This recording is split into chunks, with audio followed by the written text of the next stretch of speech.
Welcome back to another episode of Through the Journey with Jennifer. If you've been following along, then you know we're in the middle of a series called Becoming Her, where we're talking about growth, healing, and stepping back into the best versions of ourselves. In part one, I did talk about letting go of what no longer serves you, and now that we made it through that space, it's time to rebuild. So today we're going to talk about confidence and self worth. Because the truth is, when you release that old version of yourself, there's a transition period where you have to learn to believe in yourself again. I know firsthand how that can be a struggle. Um, I also know that confidence is something that you're not just born with, it's something that you build over the stages and the seasons of your life.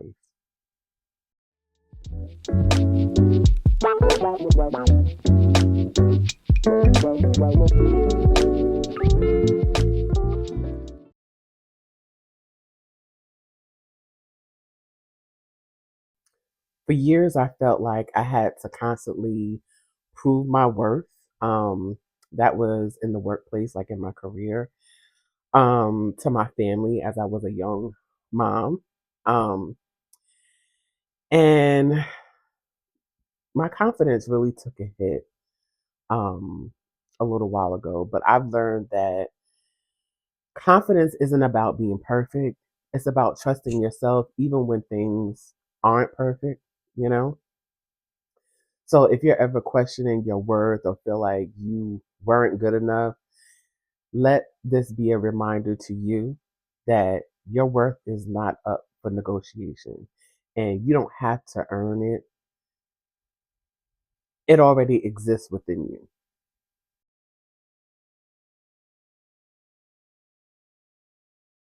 So let's talk about why confidence feels so hard to hold on to. A lot of us don't even realize when we start to lose it.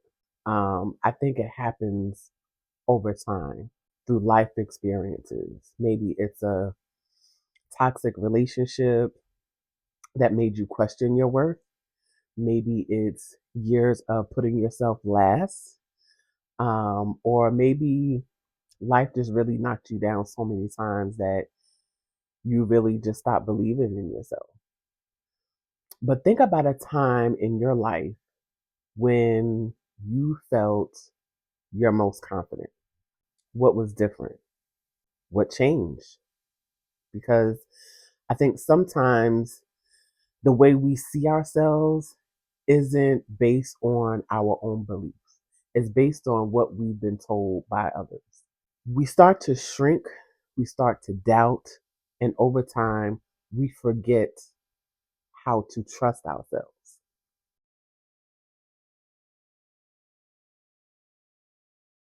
I believe that confidence is something that you build. And if you lost it along the way, the good news is that you can rebuild it step by step. For years, I thought confidence meant proving myself. Like I've said in previous videos, I am a recovering perfectionist. And I felt that proving myself in my job, to my family, to everyone around me. And every time I fell short, my confidence took a hit. I told myself if I just work a little bit harder or if I do more, they'll see my work. But then I hit a breaking point, and I remember the exact moment when it happened. I I was passed up for a management position that I knew that I deserved. I had the experience, I had the education, I put in the hard work and the time. It still wasn't enough.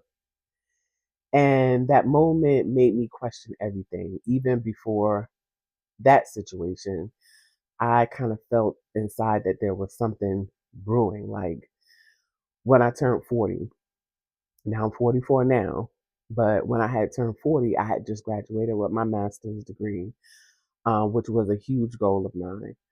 And my kids were getting older. And for the first time, I had to ask myself, who am I outside of these roles? The pressure of constantly trying to prove myself broke me. I was burned out completely, mentally, physically, emotionally. I was burned out. Um, and I had to take medical leave for my mental health because my mind and my body just couldn't take it anymore. And that's when I realized no one was coming to save me. No one was going to fix this for me. I had to be the one to take control of my healing, my confidence, and my life. So I started doing the work, which I'm not going to lie, it was uncomfortable work, but it was something that I knew I needed to do. And one of the first things I did, which is something that you'll probably hear me talk a lot about, is I had to set boundaries in all aspects, in all areas of my life, because they were necessary. And I stopped saying yes when I really meant no. And I stopped letting people drain me. And let me tell you, saying no for the first time, when I wanted to really say yes, because that's what I was used to, it felt weird, it felt uncomfortable. But over time, I started to feel powerful and more in control of my life and more in control of my emotions. And then I changed the way I talk to myself. Instead of tearing myself down, I started to hold myself accountable, not just for my mistakes, but for showing up for myself and for doing what I said I would do. Because let's just be honest, sometimes we make promises to ourselves, and we just let those fall, you know? But today, my confidence looks completely different. I just don't hope I'm worthy. I know that I am. I don't seek validation. I validate myself. And I don't over explain. I set my boundaries and I keep it moving. You know, Previously, I would, over explain or give details, and that's not even worth my time anymore. I said what I said and I meant what I said, and I'm going to keep it moving. And what I've noticed is saying no gives you a different kind of confidence. It's like you finally know who you are and what you will and will not accept anymore. And that feels so good. And it's such a peace inside. I mean, there's no other way for me to explain it. But reclaiming your confidence starts with small, intentional actions that remind you of your own power. It's about shifting the mindset and honoring your worth and choosing to show up as the version of you that you are becoming. So, I want to share 3 steps that I think will help you trust yourself again and step into your power and to rebuild the confidence that is really already within you.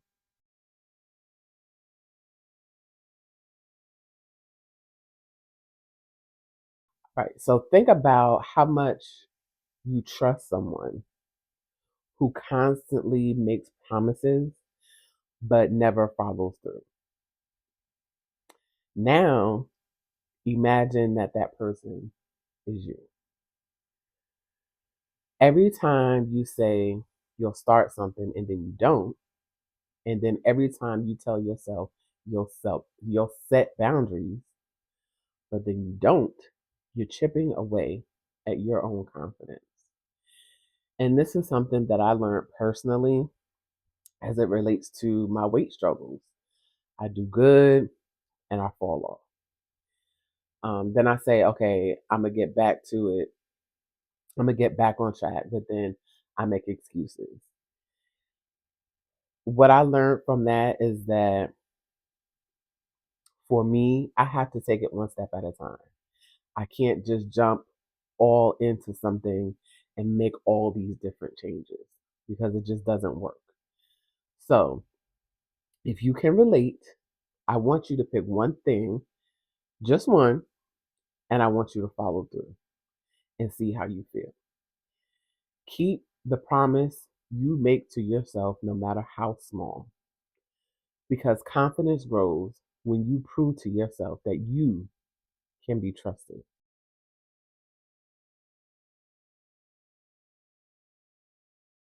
Somewhere along the way, we start believing a story about ourselves that just isn't true. And maybe it's, I'm not good enough, or I always mess up, but that's not your truth. That's conditioning. That's past experiences shaping how you see yourself.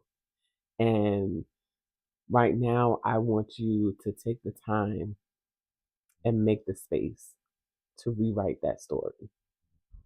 And instead of saying, I'm not good enough, I want you to say, I am capable of constantly growing.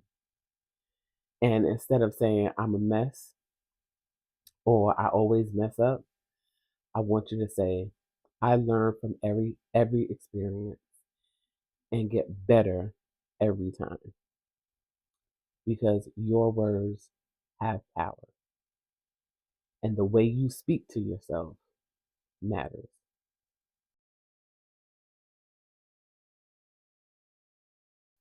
So I have some questions for you that would make some good journal prompts. So, who is the most confident version of you? How does she move? How does she speak? How does she show up in the world? If you don't have a clear vision of what confidence looks like for you, it's hard to step into that. So start showing up for her today. Not when you feel ready, not when you think you have it all figured out. Just start today. And what that means and what that looks like is starting to speak up in conversations, setting boundaries that you may have been avoiding, and taking action on things you've been putting off out of fear. Fear that I can relate to staying stuck because of fear. But I don't know who I'm speaking to, but I really feel like this message is meant for someone, because we can't let fear hold us back from stepping into the next season. Building that confidence means you got to push through that fear, the fear of being judged, the fear of failure.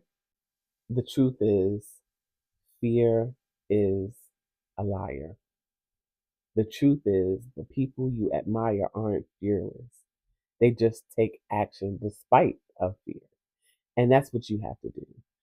So when that little voice in your head says, what if I fail? Which I know I've said that to myself a million times. Respond with, but what if I succeed? What if everything works out better than I imagined? Your confidence is waiting on the other side of that fear. You just have to stop and take that first step. Like I shared earlier, I don't always feel confident. There were times when I let other people's opinions define me, or other people's wants and needs define me. Um, there were times when I even doubted my worth, when I stayed quiet because I didn't think my voice mattered. But the moment I started believing in myself, even when no one else did, everything changed. And I want that for you too, because it's a beautiful, peaceful feeling. So if you're struggling with self worth right now, I want you to hear me. You are enough and you are worthy.